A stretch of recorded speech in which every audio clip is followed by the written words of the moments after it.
Hi, my name is Connor, and today we're going to be doing a rotor replacement on this HP14.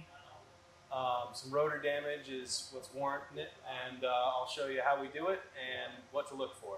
Alright, so we're going to take the cover off, usually held on by a couple of bolts. I already got those. So first thing we want to do is we want to make sure we turn off the air, lockout, tagout procedures if necessary. What we're going to be doing is we're going to be taking out each of these individual modules. Then we're going to be taking the rotor face off. Then we're going to take the hub off of the shaft, disconnect this back rotor, and then we're going to do it all in reverse with the new rotors.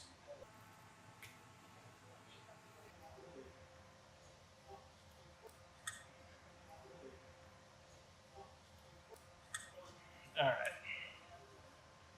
So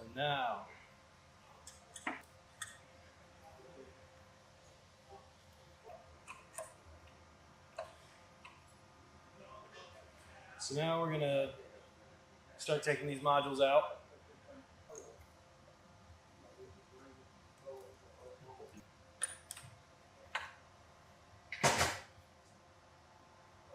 So we'll be replacing these with V modules, but if you have the standard modules and you ever wondered how to change the pads, all you have to do is loosen both sides, lift up this hook side, take the pad out, put your new one in, tighten it up, and you're good to go. But for this rotor replacement, these are going to have to come out, so all I got to do is just take them right out.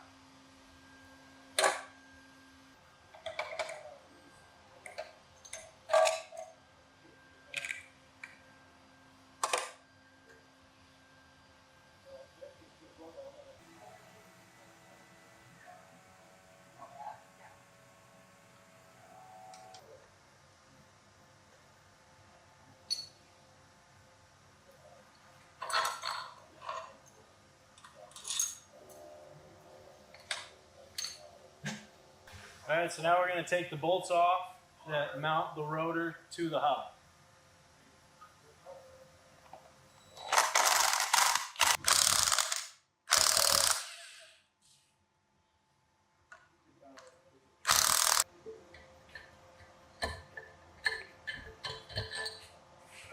So now that we got the rotor off, you can see why we wanted to replace it. So over time, the torque posts on those modules have been scraping against the side of this rotor, just damaging it up. You know, like with a car rotor, this same thing happens. Every now and then you either got to get them refinished and turned, or you got to get new ones. And if you come a little closer, you can see like a side view here of just how deep this gouge really is. And there is a minimum thickness that these discs have to be, and that can be found on our website.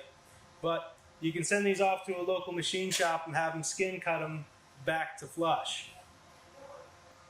We can see the hub here. What we're going to do is we're going to loosen these set screws and these set screws, and that'll allow us to pull the rest of the assembly right off of the shaft.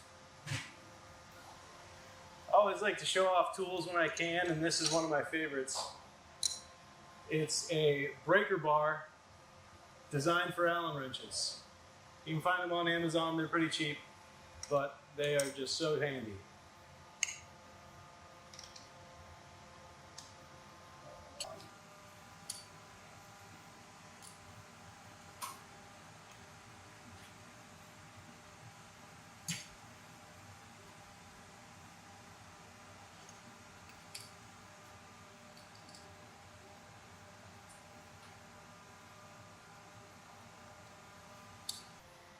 All right.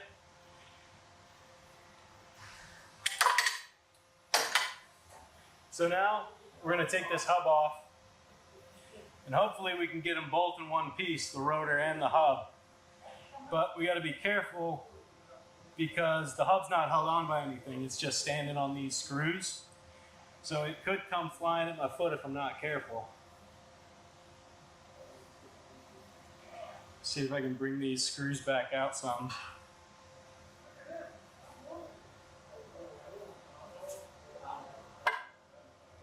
So now that we got the hub and back rotor off, I like to sand off the shaft, get it nice and clean and pretty looking before we put the new rotors on.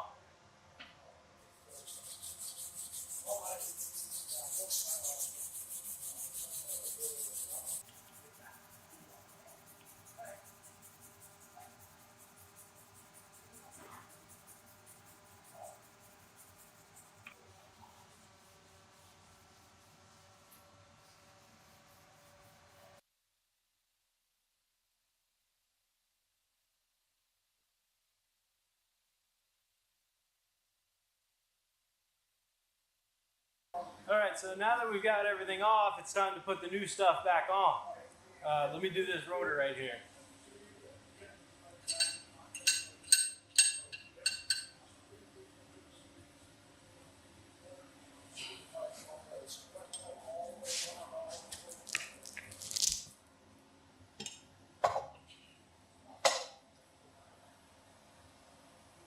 When you put the new rotor on, make sure that this feature here lines up with the key shaft on one side. There's another one on the other side down here.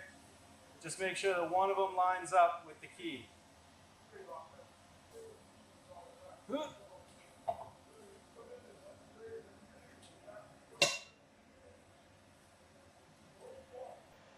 So now that we've got the hub and the back rotor on, we want to position the brake assembly on the shaft. So we want clearance back here for air to be able to get into the center here to go over these fins and cool the brake. And we also don't want to go to the very, very end of our shaft. We want just a little bit peeking out.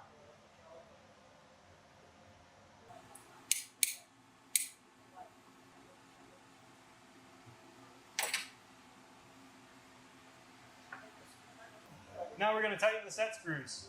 We've got two right here and two 60 degrees off right here.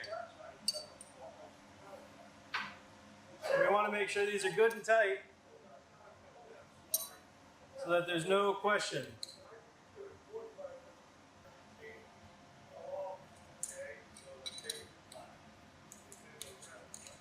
Now that we've got the set screws nice and tight, if you look in here, I'll try and get a good shot in here for you. But there's a little shoulder where this rotor sits on. So this little shoulder is the same on both sides, and you want the rotor to sit on that shoulder before you tighten anything down. So I'm going to make sure that it's tight on the back. This gap will go away, and then we're ready for the other rotor.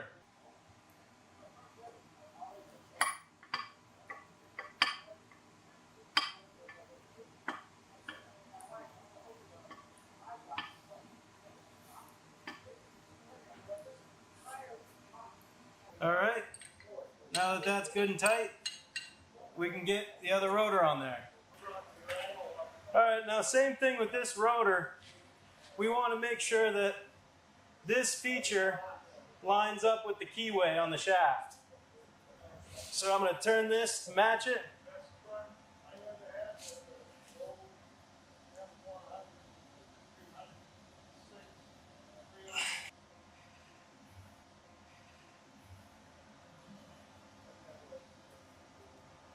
And just like that, we got it on.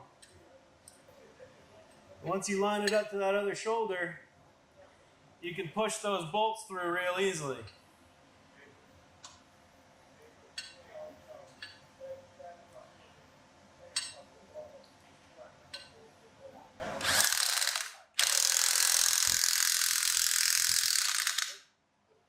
So typically on our brakes, these bolts will have studded collars, or a collar stud to space it out.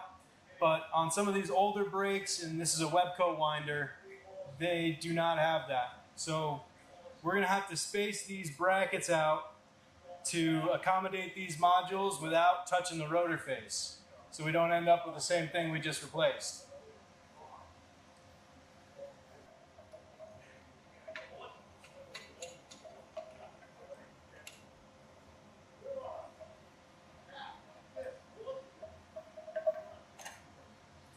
Alright, so same thing on this side.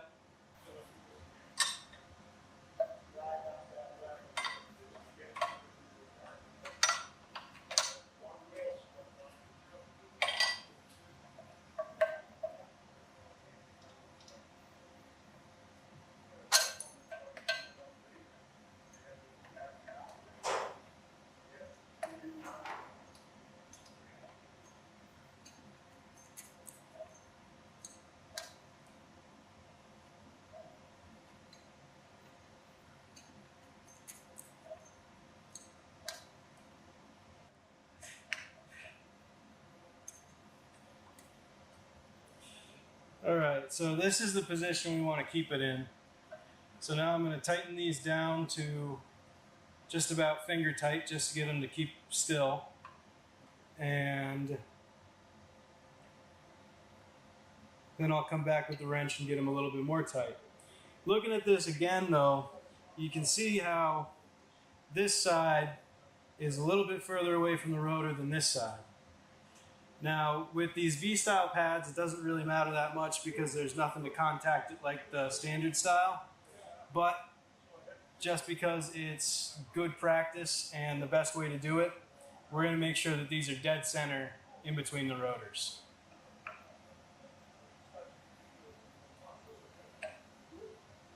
Maybe like a half a turn back.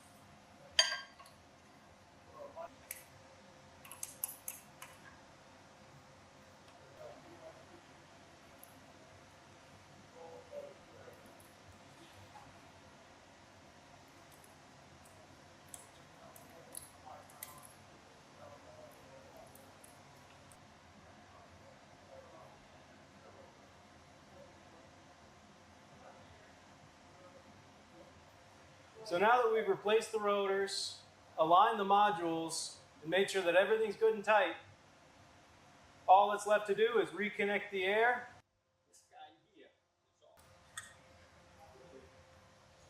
Go ahead and rotate it and make sure that the brake can spin without any resistance from the modules. Turn it on and we're good to go.